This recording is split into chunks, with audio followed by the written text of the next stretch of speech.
Hello everyone, मैं देवेंद्र त्रिपाठी विज्ञान विक्ष के ऑनलाइन प्लेटफॉर्म पे आप सभी का स्वागत करता हूं। इस वीडियो में हम लोग डिस्कस करने जा रहे हैं 15 सब टॉपिक ऑफ इनऑर्गेनिक केमिस्ट्री, जहां से आपको 12 क्वेश्चन कंफर्म देखने को मिलते हैं। ठीक है, मतलब लास्ट जो 3 से 4 साल के जो आपके पीवाईक्यू हैं, उनके बेसिस पे जो ट्रेंड चेंज हुआ है या जहां पर से मेन कॉन्सेप्ट आपके क्वेश्चन आते हैं, उनकी यहां पर डिस्कशन किए गए हैं 15 सब topic in complete inorganic chemistry से। पहला है मेटल कार्बोनिल्स। तो आप कोई भी एग्जाम देख लीजिए, अगर आपको ये क्वेश्चन नहीं मिलता है तो मतलब एक तरह से एग्जाम होगा ही नहीं, ऐसा टाइप का यहां पर से है। बस थोड़ा सा चेंजेस क्या है, अब इसमें से डायरेक्ट आपको कोई भी सीआरसीओ का होल 6 इस टाइप के ही डायरेक्ट नहीं देखने को मिलते हैं। उसमें थोड़े से इफ बट कर दिया जाता है, इलेक्ट्रॉन डेंसिटी सीपी का यूज कर दिया जाता है, सीपी स्टार का यूज कर दिया जाता है, इस टाइप में। सेकंड क्वेश्चन है, आपको बताने की जरूरत नहीं, 18 इलेक्ट्रॉन रूल, इसका या मेटल मेटल बॉन्ड कैलकुलेशन ये आता ही आता है।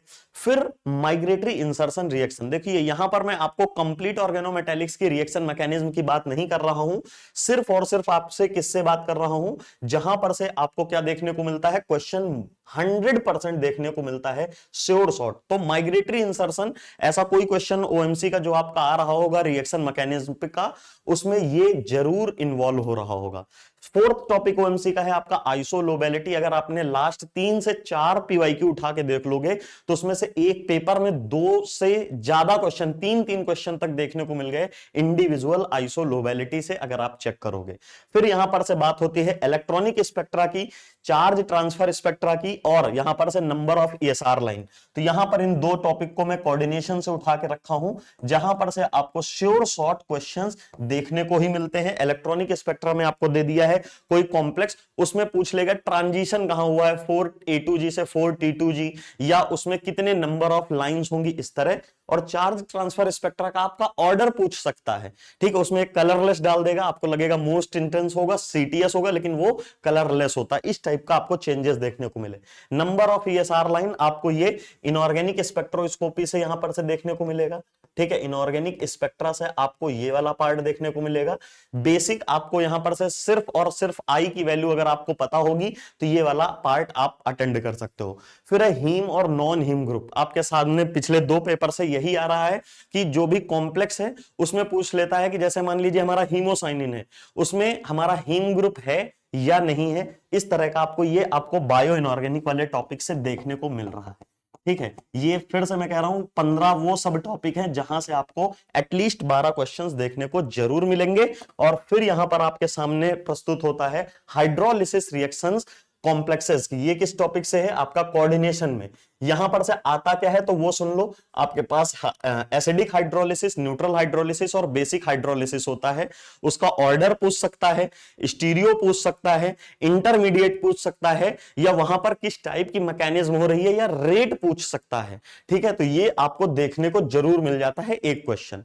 फिर है reactions of boron and xenon. देखिए मेन ग्रुप जब बच्चे पूछते हैं सर मेन ग्रुप से क्या पढ़े क्या पढ़े, तो मैं आपसे कहता हूं आप ड्रॉप कर सकते हो, नहीं तो ये 2 चीजें बोरोन्स जैसे BH3 कैसा है, B2H6 कैसा है, या जीनोन के ऊपर मैंने फ्लोरीन की रिएक्शन कराई तो क्या होगा, ऑक्साइड की रिएक्शन मतलब ऑक्सीजन की रिएक्शन कराएंगे तो क्या होगा, ये आपको कंफर्म आना चाहिए।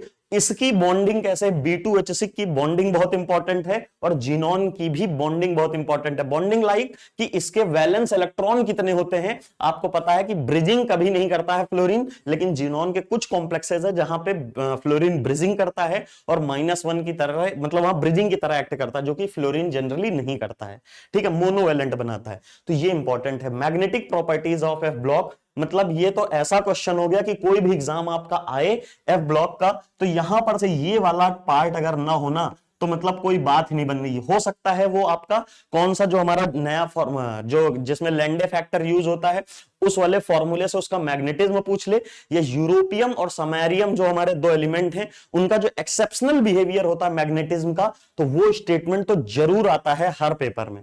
फिर है रेडियो एक्टिव डिके। आपने देखा होगा पिछले कुछ टाइम से न्यूक्लियर केमिस्ट्री से ये वाला पार्ट आपका जो है बिल्कुल सिंपल से, ठीक है, न्यूक्लियर से रेडियो एक्टिव डिके वाला कि अल्फा डिके होके क्या बनेगा, इस तरह का ये क्वेश्चन जरूर आता है 4 मार्क्स में, कंफर्म में आता ही आता है।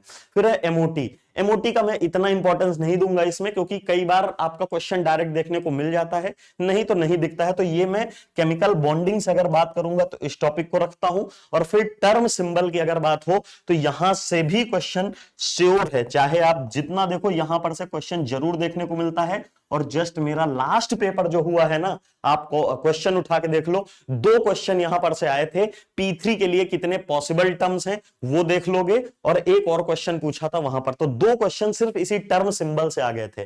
फिर है लास्ट में ISM और OSM, यहां पर से आपको 4 मार्क्स का क्वेश्चन देखने को मिलता है, या तो ऑर्डर देखने को मिल जाएगा या किस तरह की रिएक्शन हो रही है इस तरह का क्वेश्चन मिल जाएगा। तो ये इनऑर्गेनिक के जो मोस्ट पॉपुलर क्वेश्चंस हैं कहां से आ सकते हैं वो वाली चीजें हैं।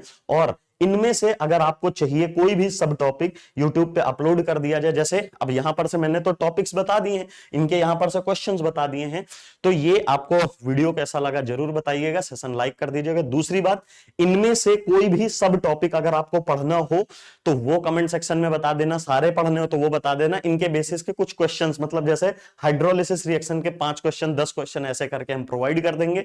तो किस टॉपिक को आपको सबसे ज्यादा डिफिकल्टी होती है वो बताइएगा, और किस टाइप के क्वेश्चन आपको चाहिए वो बताइएगा। लास्ट और सबसे पहला कौन सा टॉपिक आपको फ्री में यूट्यूब पे चाहिए वो बता दीजिएगा। मिलता हूं नेक्स्ट सेशन में, जुड़े रहिए विज्ञान विक्स के साथ। Thank you so much.